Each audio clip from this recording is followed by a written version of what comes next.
Muy buenas. Hoy vamos a hacer un viaje alucinante a través de la evolución tecnológica de las videoconsolas. Un recorrido que nos va a llevar desde los primerísimos píxeles hasta los mundos virtuales tan complejos que tenemos hoy en día. Pero, a ver, antes de arrancar, vamos a pararnos un segundo a pensar. ¿Cuál es el primer videojuego que se nos viene a la cabeza?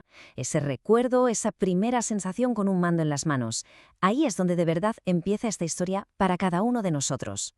Y para la industria en sí, todo empezó justo aquí. La Magnavox Odyssey, con juegos como Pong, era increíblemente básica. Fijaos, toda la acción que se veía en pantalla se creaba con solo 3 puntitos cuadrados y una línea vertical. Y ya está, nada más. Venga, esta es nuestra hoja de ruta para hoy. Arrancaremos con las consolas pioneras, luego veremos el batacazo que casi lo manda todo al traste, reviviremos esa mítica guerra de los 16 bits, daremos el gran salto a las 3 dimensiones y acabaremos viendo cómo está el patio hoy en día. Muy bien, pues vamos al lío.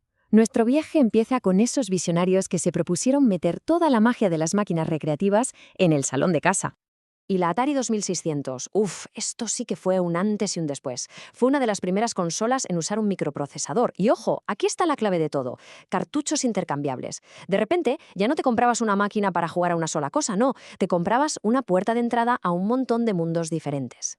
Y ahora viene lo que es, para mí, una de las cosas más alucinantes. La Atari 2600 tenía solo 128 bytes de RAM. O sea, nada. Con eso es imposible guardar una pantalla entera de gráficos. Así que los programadores se sacaron de la manga esta técnica compitiendo contra el haz, que era una locura. Iban dibujando la imagen línea a línea justo en el instante en que el televisor la iba a mostrar. Una proeza técnica increíble. Y aquí lo vemos un poco más claro. La CPU y el chip gráfico, el TIA, currando a tope en una especie de baile perfectamente sincronizado para generar la imagen. Y esto demuestra que las limitaciones, a veces, son el mejor motor para la creatividad. Una pasada. Pero claro, tanto éxito y tan rápido, al final acabó llevando a un desastre, a un batacazo monumental que casi se carga la industria entera. Y todo por culpa de un único y tristemente famoso juego. Es que fue una locura. Atari se gastó una millonada en la licencia de ET y le dio al programador solo 5 semanas para hacer el juego. ¿Qué podía salir mal? Pues todo. El resultado fue un producto prácticamente injugable. Fabricaron millones, pero casi nadie los quiso. La confianza de la gente se fue a pique. Y esto lo ilustra a la perfección. La imagen de los cartuchos enterrados es la metáfora perfecta de lo que pasó. El colapso financiero de la industria, como se ve de forma clarísima en el gráfico de ingresos. El mercado pasó de más de 40.000 millones de dólares a apenas 10.000 millones en 2 años. Una barbaridad. Venga, avanzamos, porque de esas cenizas, de ese desastre, resurgió todo. Y lo hizo una empresa japonesa que, curiosamente, empezó fabricando naipes. De ahí salió la rivalidad más legendaria que recordamos. Nintendo fue súper lista. Entró en el mercado estadounidense de puntillas. La palabra videojuego estaba maldita, tenía muy mala fama, así que la evitaron. Llamaron a su máquina Nintendo Entertainment System, un sistema de entretenimiento, un golpe de genio que junto a un control de calidad brutal devolvió la confianza y resucitó el mercado.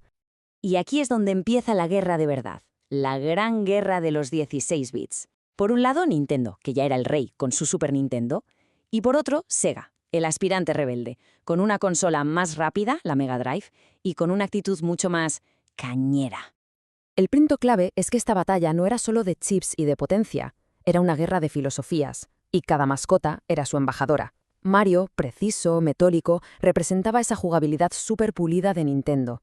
Mientras tanto, Sonic era velocidad pura, una bala sónica, la demostración de fuerza del procesador de Sega, que era bastante más rápido. Pero ojo, que aunque la Mega Drive corría más, la Super Nintendo tenía sus propios ases en la manga. El modo 7. Esto era una virguería de hardware que permitía al chip gráfico rotar y escalar una capa de fondo entera, creando sus efectos pseudo 3D, que nos dejaron a todos con la boca abierta en juegazos como F0. Una forma muy ingeniosa de crear una experiencia de juego totalmente nueva.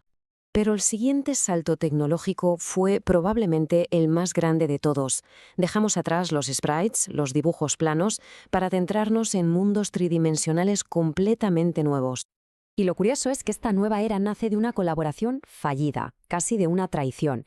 Nintendo y Sony estaban desarrollando juntas un periférico de CD para la Super Nintendo, pero al final el acuerdo se rompió. Sony, que se sintió traicionada, decidió usar toda esa tecnología para crear su propia consola, y así, de ese enfado, nació la PlayStation.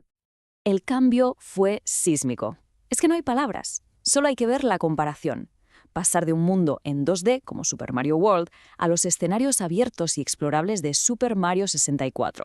No era solo una mejora gráfica, es que era una forma completamente nueva de diseñar y de vivir los videojuegos. El tablero de juego cambió por completo. Sony apostó todo a los CDs, baratos, de gran capacidad y que además permitían meter vídeos y música con calidad de CD, algo impensable para un cartucho. Nintendo se centró en la potencia 3D pura con Nintendo 64, pero sus cartuchos eran caros y limitados. Y de repente, ¡boom!, apareció un nuevo gigante, Microsoft con su Xbox, que era básicamente un PC en una caja, con disco duro y puerto de red, pensando ya desde el minuto 1 en el juego online. La carrera por la potencia gráfica estaba totalmente desatada, pero una compañía decidió, de repente, salirse de esa carrera y jugar a algo completamente diferente. Esa compañía, claro, fue Nintendo. Bajo la dirección de Satoru Iwata tomaron una decisión radical. En lugar de pelearse por tener los gráficos más potentes, decidieron innovar en la forma de jugar. Y el resultado de esa decisión fue la Wii, una consola que en potencia era poco más que su predecesora, pero sumando con sensor de movimiento lo cambió absolutamente todo. Ya no se trataba de pulsar botones, sino de moverse. Y con esa idea buscaron atraer a gente que nunca antes había cogido un mando. Esta filosofía de crear su propio mercado es algo que define a Nintendo hasta hoy. Muchos pensaron que este movimiento era un riesgo tremendo, un suicidio comercial. Pero el resultado fue un éxito sin precedentes. La Wii vendió más de 100 millones de unidades. Demostró que la innovación en la jugabilidad podía ser tan o más importante que la potencia gráfica, una lección que, por cierto, aplicarían años después con el exitazo de la Nintendo Switch. Hemos pasado de controlar un simple punto de luz en la tele a explorar galaxias enteras desde el salón de casa. La evolución ha sido increíble, y la única pregunta que nos queda en el aire es ¿y ahora qué? ¿Qué será lo siguiente que se les ocurra? ¿Qué nuevas formas de jugar nos depara el futuro?